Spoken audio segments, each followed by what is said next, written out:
Hi, thanks for tuning in and welcome to another quick gameplay video. As you can see, the game, title of which is being rather nicely written out here, is Glug Glug. Here's the box for Glug Glug. Now, this is a game by CRL, which, as you can see here, stood for Computer Rentals Limited, which was a company started by Clem Chambers in 1983. Now, CRL produced a lot of games in their early days which weren't great, unfortunately. They sold pretty well, some of them, but they didn't exactly cover themselves in glory when it came to quality. That all changed in 1985 when CRL produced Pete Cook's marvellous Tau Ceti, and also they did some great horror-related adventure games such as Dracula and Jack the Ripper. But before all that, they made their name with a few games such as this. Glug Glug, which was called by Crash Magazine, or dubbed by Crash Magazine, Jetpack Underwater, which we'll see why in a minute. Although it's not a patch on Jetpack, unfortunately, it's still a pretty decent game for 1984. Written by Stephen Evans. Don't know if he's related to Steve Evans, or the same Steve Evans, I should say, who did Who Dares Wins 2 and a few other games. But let's give it a go. The keys are not exactly the most friendly, so let's see how we get on.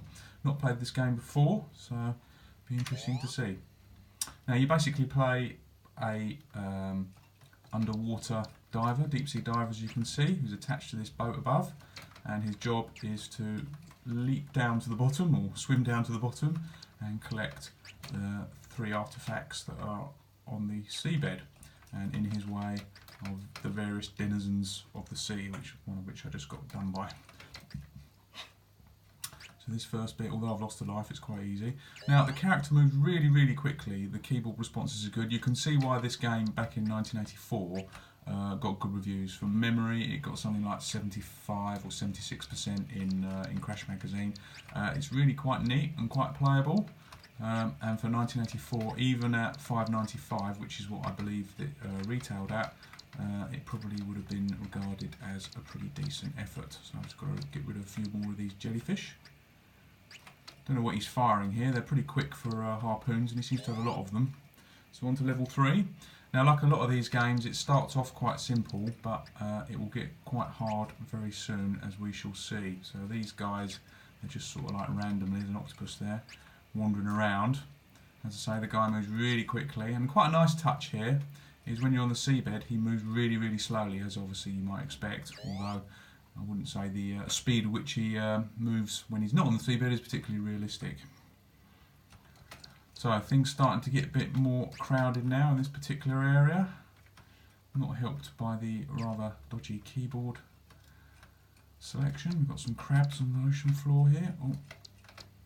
Oh, he's just got me. Thought I managed to avoid him.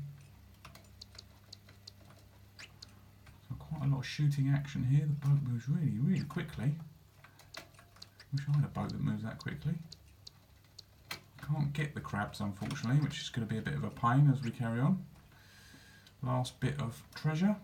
There we go. As you can see, in the middle there, my high score is 7495, which is the go I had just now. This is a particularly tricky level, this one. It starts to get a bit more trickier. Mainly because these little fish, which I think must be piranhas, or supposed to be piranhas, unlike the other underwater occupants, which kind of just wander about a bit. These guys actually home in on you as well, which makes things a little bit tricky. I think I just managed to squeeze in there. So it moves really nicely, this game. It's a bit like Jetpack in that its simplicity is a bit of a bonus. Oh, we've got some sharks now. Oh dear, I think we're in a bit of trouble now. The treasure doesn't seem to vary too much. You can only pick up one at a time.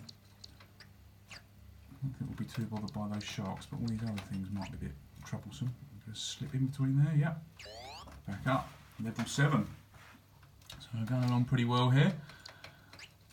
Just kind of adds as it goes along. Seems to be pretty random where the treasure appears.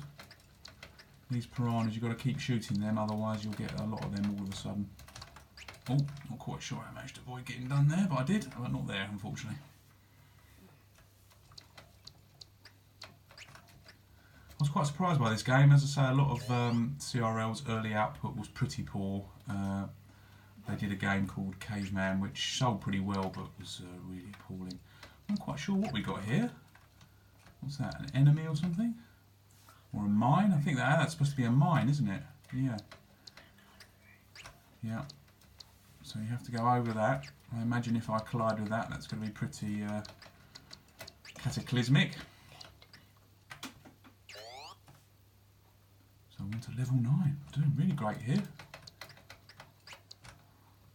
The rope attaching the diver doesn't seem to be affected by the enemies, which is just as well, really. But you can't. Oh, if you collide with that wire as well, you collide. Oops. So that's safe for the enemies to go through, but not for your deep sea divers. So this is going to be a bit tricky getting this one here, especially with these guys following me around.